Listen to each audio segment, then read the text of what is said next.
Good afternoon, sports fans from all around the world. From Cape Cod to Cancun, from Vegas to the Vatican, I'm your host, Jeff Dawson, ECSI, Breakfast Bankroll, your sports midday market report. Today, we are blessed and honored to have a man that is all over this market right now. Uh, the one that we call the real Vegas Dave, the one that you can follow on Twitter at Sportsbook Consig, at the Cash Consid Show, an amazing podcast with our great friends Carl and Dan Alexander. Catch them weekly. But without further ado, let's bring them in right now. Dave Sharapan. Hi, Jeff. Hello, Dave. How are you? You dressed up again. You told me you were running errands this morning. I mean, is this the way you run your errands? You get up and do this again? I mean, what are we doing here? Hey, I had an early meeting and then I had to run errands. And that's why we were 10 minutes late here. That's all my fault, of course. Uh, Uh, so again, I figured I'd throw you, a slow curve and I'd come out like this. I'm holding back. I got the bow tie and suspender look coming for the fall. So be ready.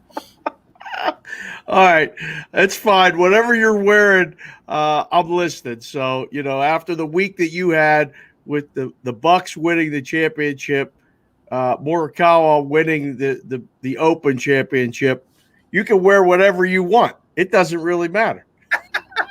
It's been an amazing run. It was a hell of a way to close out a weekend with Morikawa, and as you said, with the Bucks plus the 650. We had a great run to start July in MLB. We were doing a lot better. We're currently at 17-9, which we are extremely grateful for, as we are officially in the dog days of summer, as we are getting so much closer, about 5+ weeks till the football season. How's Vegas do these next 5 weeks? It's a weird time. Like usually in the books, this is one of those like everybody's taking their vacations, everybody's getting out of town.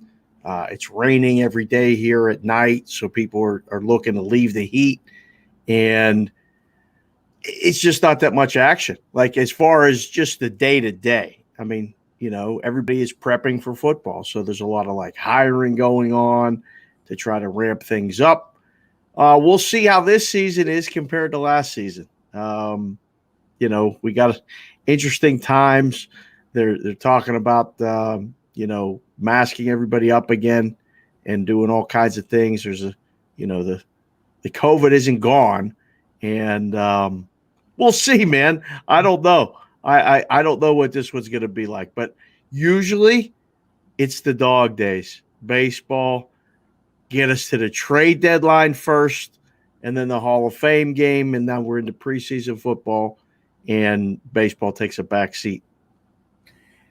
And in my business, I yell this from the ceilings, Dave. Okay. This is a tough stretch for us for a couple reasons, because once football season's over, you keep most of the crowd for March Madness. Right. You keep for the start of baseball and the NHL and NBA playoffs and championships. Once you get to that All-Star break, it's full-blown summertime. And a lot of people will take that step back and say, hey, it's summertime, it's barbecues, it's beaches. Let me show the wife and the family I can take a little break here. Let's build up that bankroll and let's get ready for football. Yeah. No, and people do that. I mean, a lot of times people will they'll disappear right after football season. They won't even stay, through basketball. But you see it now more and more. I mean, golf betting has become so popular that people are staying involved via golf. There's UFC events. Just a couple of weeks ago, there was a huge UFC card. People are betting that. So betting isn't going away. It's just that, where are you putting your dollars now? And that's why a lot of people that maybe don't have the time to devote as much as they would like, need other people like you and services like that are you're looking at it. It's hard for you to take a break. I never did. I mean, I was working in a book. There were no off days. We didn't close for the summer. We were, taking bets and getting ready for football. I think what's happening in the industry, amongst everything else, and all of our friends, taking new media jobs and making all these announcements and everything else that's going on. It's crazy right now in the content business what people are getting ready for football. But I think in this business, the football part is getting not overblown, but this is a year-round thing now. And it's a year. I mean, content-wise, I've never been busier. I mean, it's just it's a daily thing now. So the getting ready for football, not that it's dated, but it's like we're all getting ready for everything every day. So it's like it's going to be another season. It just may be more eyeballs on it or more ears, on different stuff like this. And that's so comical. I try to explain to all, everyone that wants to listen to the ECSI family, the three things in football. Okay. Everyone's got a favorite team, usually NFL and college. Everybody claims to know everything when it comes to NFL football and college football. As you and I both know, they know shit. Yeah. And it's funny because if you track the NFL when the season starts, usually the favorites and the overs will come in the first couple, 2-3 weeks. It's almost like Vegas and the odds makers are trying to build your confidence, okay? And usually by mid-October, end of October, the majority of them are broke. And if you're not broke by then, you didn't make it to Thanksgiving, and you're getting there early to the South Point and playing the $5 parlay cards till the cows come home. Yeah, I think I look at it like now where that was always the case, but as a bettor, I didn't quite understand it. I thought, oh, well, like you said, something. Well, the odds makers don't know anything really any more than the bettors. And now, again, we've talked about this so many times. It's closer to being a level playing field now than it ever has been as far as bettor and books. But the books have to adjust. So after the first couple of weeks, the numbers are better. It's a little bit tighter. The totals get better. And now, instead of, 8-8 being the results, now you're starting to see 6-10 one way. There's still weeks where, 1 week or two where the favorites go 12-4 or something like that. And, those are the weeks that the books got buried and all that other stuff, oh, no.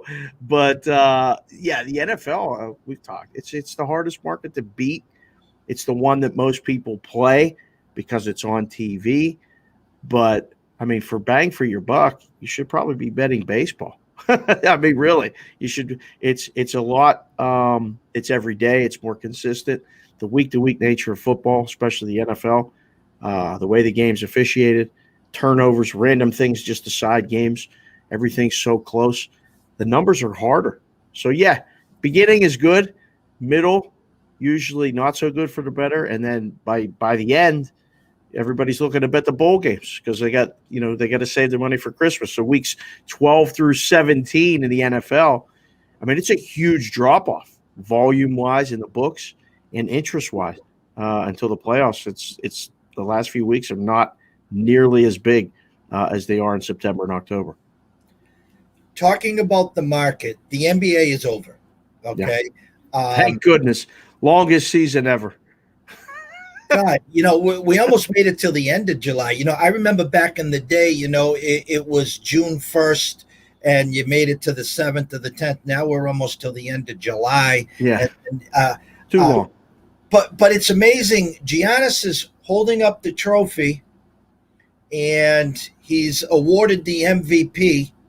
And here comes the Superbook. Here comes Circa with next year's odds. Okay. Oh yeah. So it's comical. ECSI got into the Bucks at plus 650 when they were playing Brooklyn, and one of the reasons why I said, why take the plus 180 if they beat Brooklyn when you can get them at plus 650 to win the championship, and you got them at plus 275 to beat to win the Eastern Conference when we were holding 76ers pre-flop tickets and knowing Embiid wasn't 100%. So it made us no sense to say, okay, we think the Sixers are going to beat Atlanta. Okay, we think, and obviously we were wrong there. But if the Bucks can beat Brooklyn, they're going to be big favorites again, Atlanta. You're going to be able to cash that ticket, and who knows out west. So my question to you, Dave, is this: why in the hell would someone tie up their money for almost a year and run to the window for Brooklyn being the favorite, the Lakers being the second favorite, and I can get Golden State, who seems like the sexy pick right now, anywhere from 8-1. I've seen it as high as 12-1. Why? I don't know. I mean, I used to put them up, and we used to sit and watch, and the only ones that would bet it early were a number that was off. So if you had to go to 20-1 on somebody that was 15-1 everywhere else and get somebody to just take a shot and bet it. Nobody bets this stuff this early. It's just it's a minimal volume thing, especially now with, I mean, these possible free agents. There's going to be some big movements. I mean, wherever Dame Time goes, obviously becomes a favorite. If he leaves, if he stays in Portland, okay, the price kind of stays the same. But Kawhi's injury status, where's he going? There's just a lot of question marks. So I don't think anybody other than the casual fan is looking to play these things now. And I mean, did you see the prices for Brooklyn and the Lakers? Like, really? You're going to tell me that somebody's 2-1 to win the NBA championship in July the year before? Come on. I don't care who it is. I can't believe the prices. I wouldn't make anybody below 3 or 4-1. I mean, really, if you want to take bets, take as many Laker bets as you can. Make them 6-1. I don't know. I mean, but sometimes people are going to bet them anyway. The Laker bias, the LA bias in Vegas is a real thing. I mean, people bet blindly, just bet the Lakers, bet the Dodgers all the time. Even now the Clippers are good. They're betting the Clippers.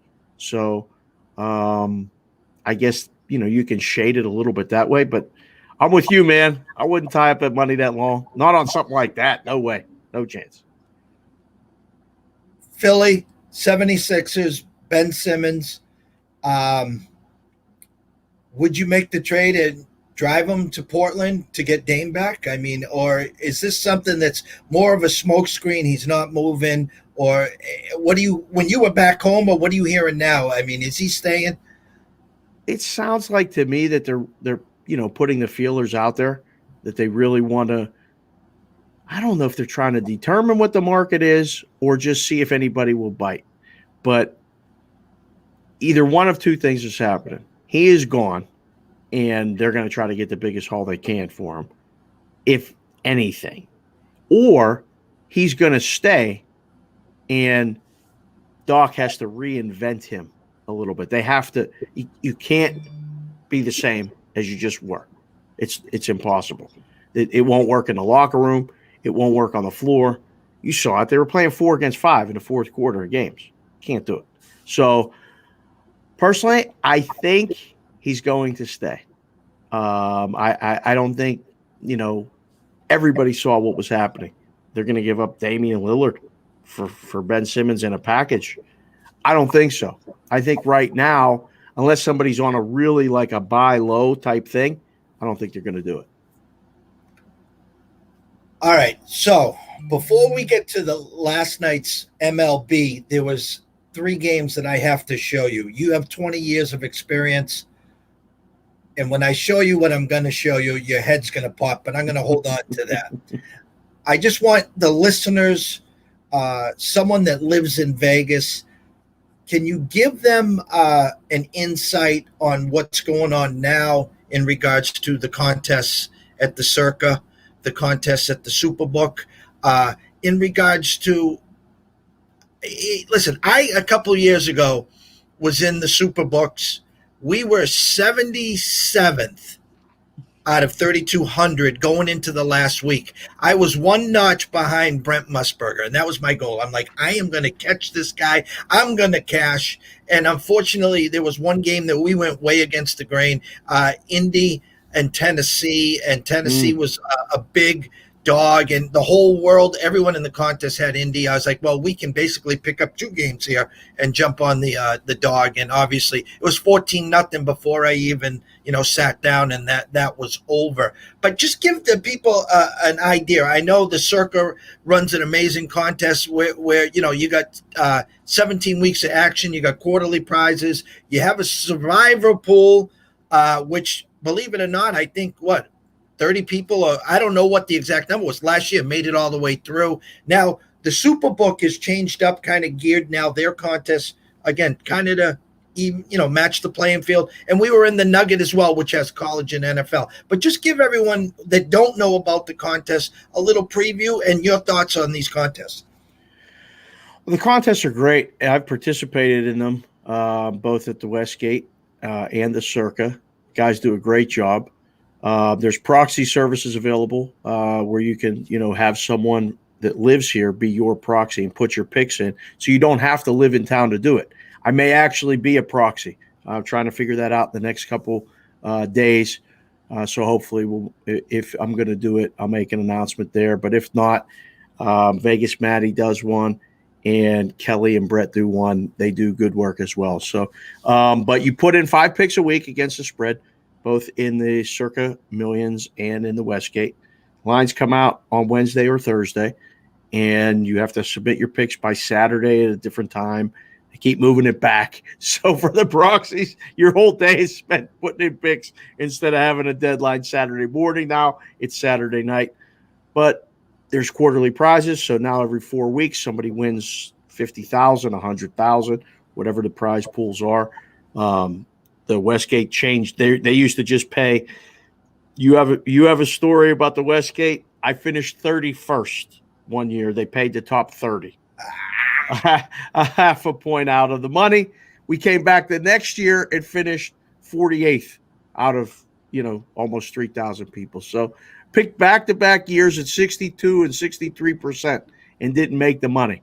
So they've expanded the money, which is good. Everybody kind of, you have a better shot. There's no rake in the Circa Millions, and it's guaranteed. There is a rake, I believe, in the Westgate, and it's also guaranteed up to a certain number. I forget. Either way, they're both good contests. The Circa Survivor is unbelievable. You just pick a winner every week, no spread. Just one winner. Just one winner every single week, and you can't use that team again. That's the catch. So, we've been doing those things underground and via email and everything for 100 years. I think I've been doing that since I was like 10. Now they do it in the sports book. The whole world's changing right before our eyes. Everything we used to do and knew, everything's right there for everybody to do. So that's a fun one. Last year, 67 people finished the season perfect, didn't miss a game, and had to split the guaranteed money. So that was a lot. Oh, no. How many people? 30-something split it. They each got 67,000 or something, whatever it was. And then the only contest that combines pro and college options is the Nugget contest. And that's where my Vegas career started. That contest is another good, way to get involved. You can get a proxy for that as well. You pick 7 games against the spread, but you can use college games as well. So you pick until the end, and then you get head-to-head. It's a different format, but it's a lot of fun. The contests are great. They bring in people. They I don't know if they get customers. We used to have that discussion all the time. Do we have to do a contest? Will that help the book's bottom line and get us customers? No. Most of the time, it won't. Those people aren't so much bettors, but they want to be contest players. So for $1,000, you get action every week. And you don't have to now, if you started out bad, people stop putting their picks in. Well, now you have quarterly prizes. You only need to get hot for 4 weeks, JD. Get hot for 4 weeks, pick up $100,000. Or finish in the, top 5, whatever the payouts are for the quarterlies. Maybe you pick up, double your entry fee. I don't know. But it's fun. It's pro football. Everybody has an opinion about pro football. So a lot of people are getting involved in these contests. And Derek and the boys, Jeffrey Benson and Mike Palm, all those guys, got a little creative in their contest where you had to use the Thanksgiving games. So they Yeah. made that a separate week. So when you think about it, okay, as you're going week to week to week, you obviously know, and I don't have it at the top of my head, but you know the Lions are playing, you know Dallas is playing, and then whatever the other four teams are. But in the back of your mind, subconsciously, you know you got to save one of those teams, one of the six, on that week. And I think he took it another step further this year, where if you use, I think it's the Chiefs in week 17 and they win, you get a bonus. In other words, they're already going to be resting the whole team anyways, most likely. They're not going to be fighting for a playoffs. So, you could get them versus a 5-11 team, yet that 5-11 team's favored by 3 and 4. There's no hope for the rest of the team sitting out. Yeah. But it is, and the way I'm wired, I break it down this way. I'm getting 17 weeks of action. So $1,000 entry fee, what's it costing me? About, $50, $60, $70 a week. Yep. As you said, the quarters, hey, I started out slow the first quarter. Maybe you come out the second quarter, 7-1, and you got 2 weeks that hey, if I can just keep this going, you got a shot. I went 13-2. In 3 of the weeks of a quarterly, the first year of the Circa Millions. And I was legitimately had a shot at not life-changing money, but that would have been a big score. I went 2-3 in the last week to go 15-5 in the quarter. Didn't sniff it. 17-2-1 won it. And I was like, how does that happen? I mean, the outliers. I mean, the winner of these contests picks at a 72% to 73% clip every single year. Somebody does it. It's really hard. I mean, it's really hard to win. It seems easy. I mean, I've written about it years ago. I'll probably write about it more this year. But you pick 5 games a week against the spread. You figure you go 3-2 every week. It's 60%. That's retirement for guys in our business. 60%, and you can't even sniff the money. That's how hard this contest is. A couple years ago when we had that great run at Westgate, I was giving our VIP clients the alerts, the text mails that you get. I was giving them our plays. And we were on one of those clips, and these guys on Sunday. Now, you know how we operate. We grind Monday through Friday. We have an amazing Saturday. We're up 5.5, 6 units here. We're going to put a little action parlay together. Let's take our 4, 5, 6, 7 units. Let's just enjoy football. A lot of people hate us for that. I'm like, listen, go do what you want with this thing because it's a crapshoot. But my point was they're getting my plays 4-1. 4-0-1, 5-0, and they're looking at me like, why aren't you giving these out? And I couldn't even keep a straight face. I'm like, guys, we're on a heater right now. Yeah. Sometimes it's inexplicable. And sometimes you just get breaks. Like there are weeks where you win a game you have no business winning. And it keeps happening, right? It's that year. There are other seasons or weeks like, luckily we've never been below 500. Being the guy that I was doing it with. But there are games where you're just winning the whole time and then a fumble, a turnover, something happens, a penalty call, and you lose a game that you were winning the whole time. And you're like, all right, now what? And you start to get in your head and think about it. The game, the hardest part of the contest for me, JD, was always I could pick every game against the spread and probably pick more winners than losers every week. That's no problem. It's picking which 5 games to use in the damn contest because you pick the board, there's 16 games and you go, I don't know, 10-6, but you go 2-3 in that damn contest and you want to blow. You're like, I went 1-4 in the contest and I had a winning week against the spread. That's the hard. It's a game strategy contest, not just a picking winners contest. That's what I love about it. It is a lot of fun. And then the big part is before kickoff, I think, the deadline Saturday at say 6:00. And then when they come out with, what's the big 3-4 games everyone's on? Again, you want to stay away from those big games because you're hoping that they all lose. Stay away from the chalk. Like you said, when Veasan or these other guys have the contest winners on and they talk about their strategy, what are they doing different? And that's one of the big things. Listen, I'm staying away from the marquee games or whatever. Everyone's looking for the bad spreads where they'll put up Green Bay -2.5, versus Tampa, and then on Thursday or Thursday night, Rodgers is scratched, and then the Bucks now are favored by 6, but you still get what is on that card. Yeah. Oh yeah. No, for years it was you just play the bad lines, play the line moves. That's what a lot of people did. And it works to a degree, but you got to avoid those games. Like I'm with you. I'd rather pick the Tennessee Jacksonville game that no one else is looking at, and and be one of the lowest amount of people on the game than picking, the Patriots and Tampa when they're playing and everybody's watching, and that's the majority game. And even if it's split, I don't want to pick that game. So always looking for those underlying things to play and kind of have a rooting interest without being on the game. Those are more fun. All right. So let me see if I can pull this up. How you guys do it, I don't know, but we're going to find out right now. I talk about, we watch numbers around the clock here. I talk about the guys that work 9 to 5. And they can't watch these numbers. They get home, they kiss the wife, they walk the dog, and then they see where the numbers are going.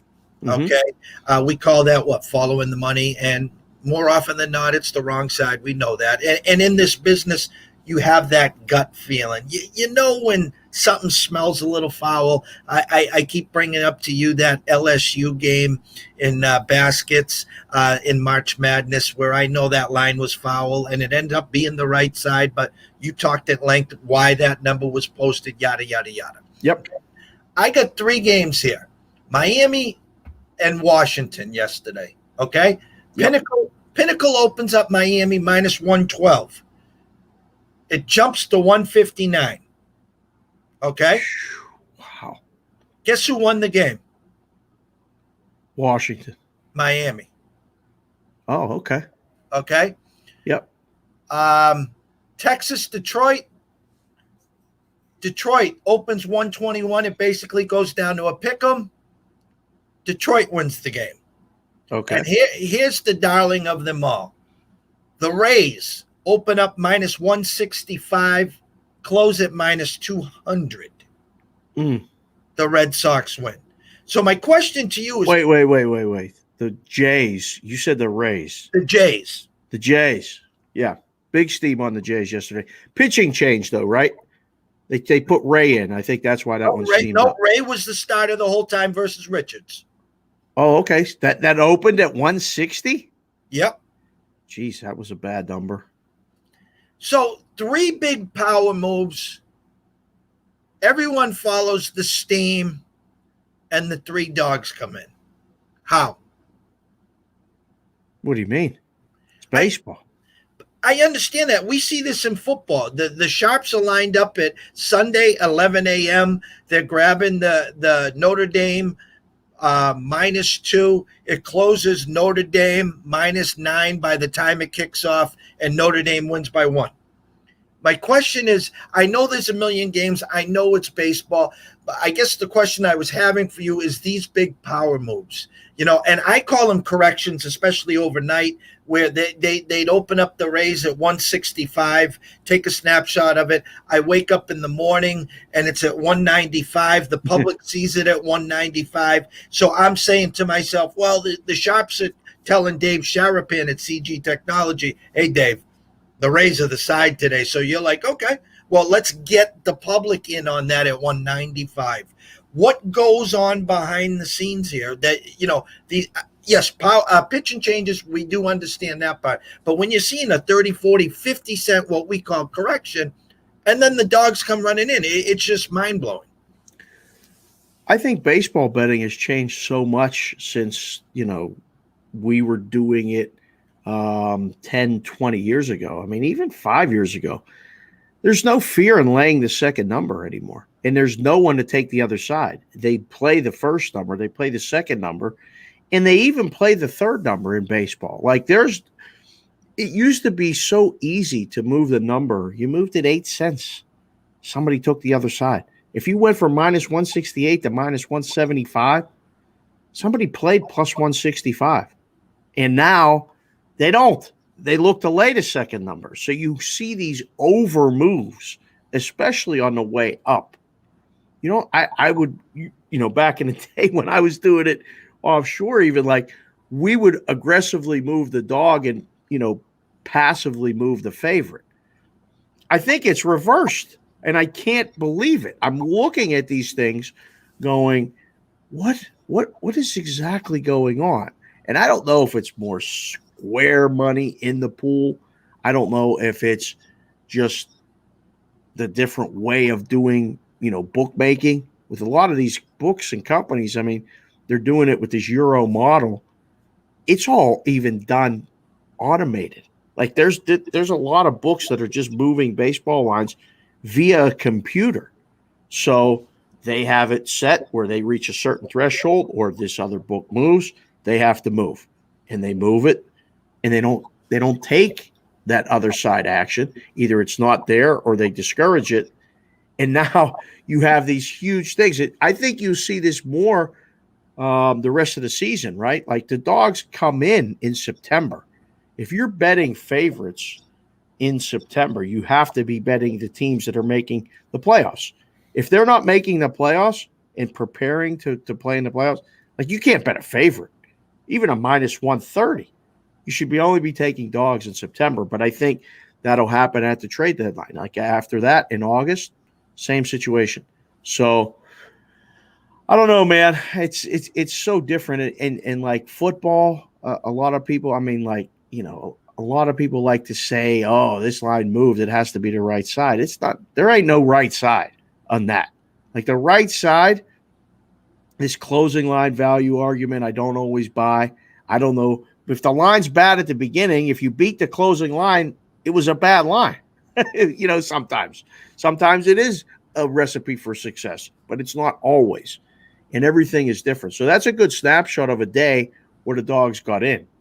But there'll be a day where, the favorites will move 30 cents and they'll win by 10 runs.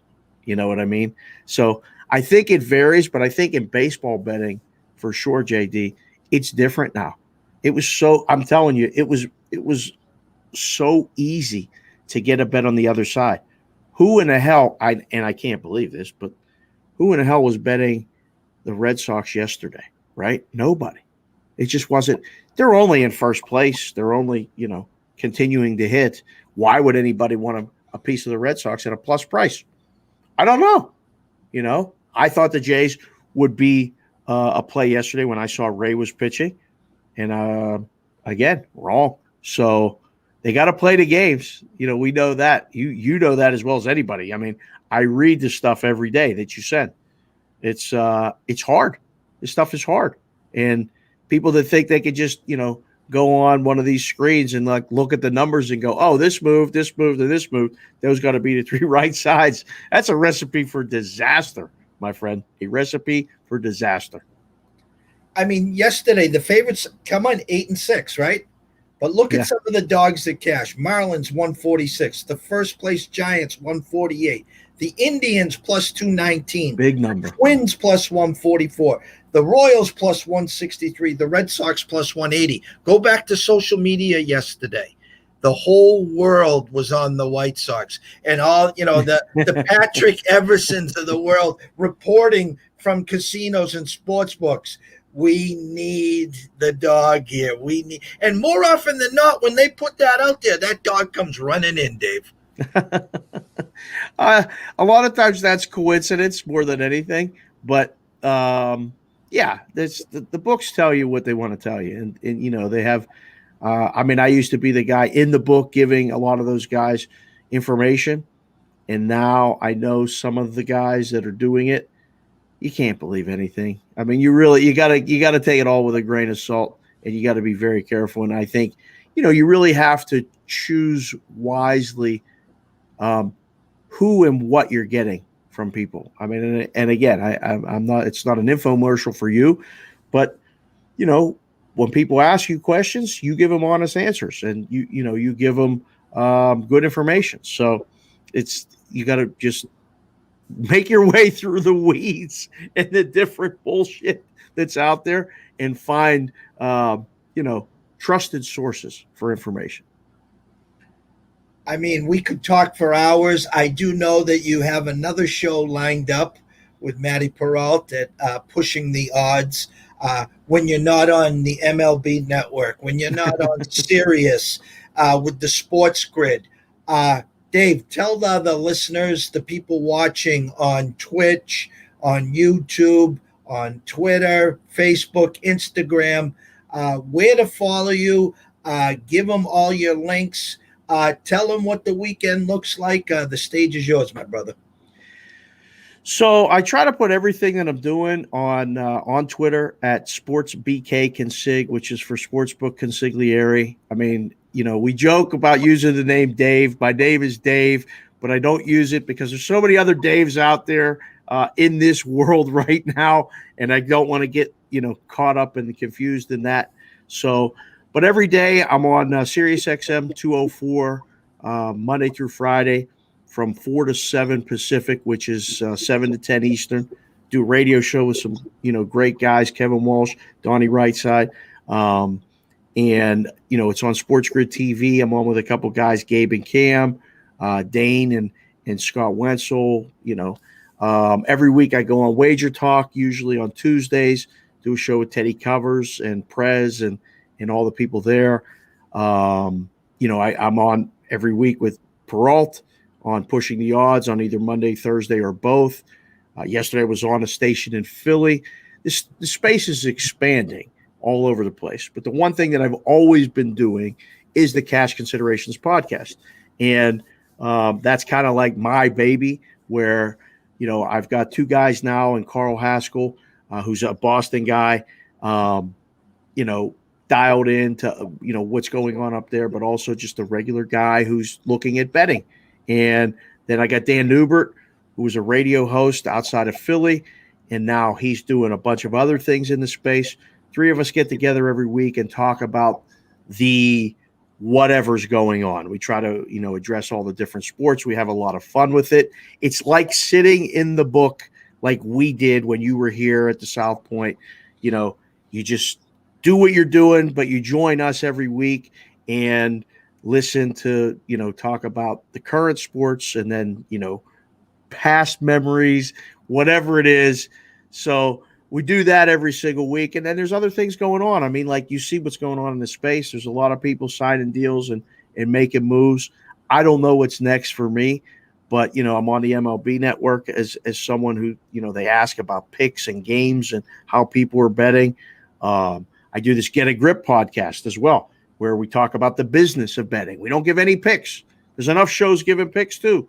So we don't do any picks, but we talk about legislation, and like states like Massachusetts are going to eventually have sports betting. Maybe not. I don't know, Jeff. There's so many things that go on. They got 28 things to go through up there today. They're going to have 28 different things to go through.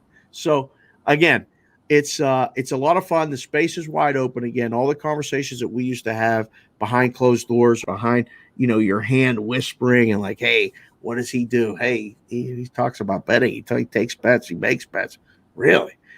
Where it was frowned upon before. Now, like, the world has opened up. So we're going to see, man. I don't know. I just, I enjoy talking to you and talking about the business. So thank you for the opportunity to come on again. What are we calling this thing? The Breakfast Bankroll? That is correct. The Breakfast Bankroll. And the long-term version is to be on the early part of the mornings. It makes it hard for a lot of our West Coast friends, where if I says, hey, we're going on live at the East Coast at 9 a.m. and it's 6 a.m.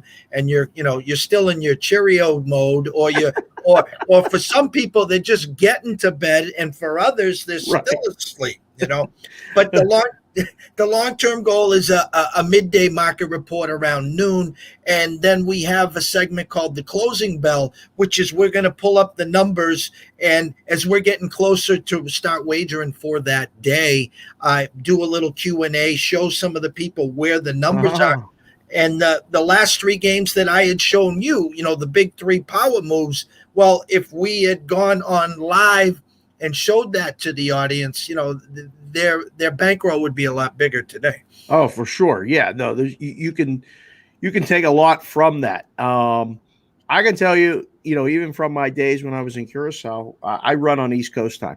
You have to in this business. I mean, everything runs on East Coast time. So, but I get it. Like, this week, tomorrow, I'm co-hosting a show on Odyssey.com, and it's from 6 to 9 Pacific, 9 to 12 Eastern. So it's all over the board. But that's the business, right? We have games, come football season, we'll have games kicking off here at 9 a.m. So you got to get up. Early bird gets the worm. You know all the sayings. It's whenever you can see. I mean, like, that's a great idea. I like it, where you're seeing stuff in the morning and you're seeing stuff, late afternoon. There's a lot of things that you can see. Not a lot of people can see them, though, JD. That's the best part about it. They look at that screen. They see numbers. We look at that screen. We see opportunity. Big difference.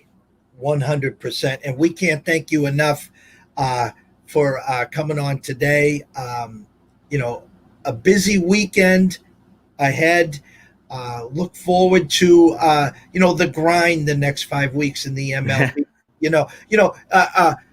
The preseason, and listen, there's guys out there that say that's the time to pounce. You get the information that Brady and company are not suiting up, or you're getting the information that Cam Newton's going the full first half, whatever. And people do take swings there. Maybe as we progress and get closer to that, we can bring you in, and when you can dig in, tell us some of your past history and success, or maybe failures in the preseason football. And in today's market, there's just so much information. Who's locked in, who's dialed in, and who's not. Oh, man. I'll tell you, I've taken the approach for years. I don't even watch the preseason. I don't want to get any stuff that I'm reading tainted by anything that I'm seeing. I can't stand it. It's a bad product. The turnovers, the penalties, unless I'm betting under, I don't want to touch the preseason. Really, it's just in booking it. I can tell you, it's a very short market. I mean, it's excitement maybe during the first week because it's the uniforms, it's football again, and you get some people betting it. But for the most part, it's terrible to book. It's just because you have no shot. Every game's lined between 1 and 3, usually the home team. Depending if the coach, like Belichick, never tries in the preseason. So you see, like, the first week, Washington will be favored at New England. Well, how can that be? Everybody bets the Patriots because Patriots can't be dogs at home against Washington. No one even considers that nobody's playing. Like, it's a weird thing, man. I've heard some crazy stuff at the window about, this guy's going to play. Give me this for 2 dimes. And I just look at these people who are like, you're going to bet 2 dimes on that you really, okay. And then it usually doesn't work out. I've heard and seen a lot more not working out stories than working out stories betting preseason NFL football. As you can tell, I'm speechless in regards to, just the way, like you said, 1 dime, 2 dimes. I did hear one great nugget, and the 1 and 2 numbers, which in my mind are in other words, if I'm taking the favorite at a 1 or 2, I would rather obviously play the money line, just win, baby, that approach. But with the concept that these teams are not going to want to go to OT. Therefore, if they score late, they're going to go for the 2-point conversion. Therefore, the numbers can land on 1 or 2 a lot easier than, that golden number of 3. Yeah, it happens all the time. It happens all the time. You have to be so cautious of that, way more so than during the season. Although, the 1s and the 2s are starting to come into play more the way that things are playing out, and they move the extra point back. And So now, more so than ever than years past, those ones and twos kind of matter a little bit before, but they never really did. But in the preseason, they matter so much because of exactly what you said. You're up two, the team scores, they're going for, to try to score a touchdown.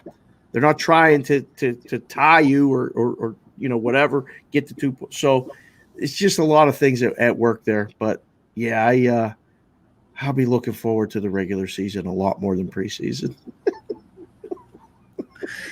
All right, with that, thank everyone again for watching, listening. You can catch us on Twitter at EC Sports Invest or any other of the social media platforms, IG, Facebook, YouTube, now Twitch at East Coast Sports Investors. Just subscribe, turn on the notifications, and never miss a show. To Dave Sharapan at Sportsbook Consid, the Cash Consid Show. We thank you so much. Always, always, always bet with your head, not your heart. If you have a problem, reach out and call someone.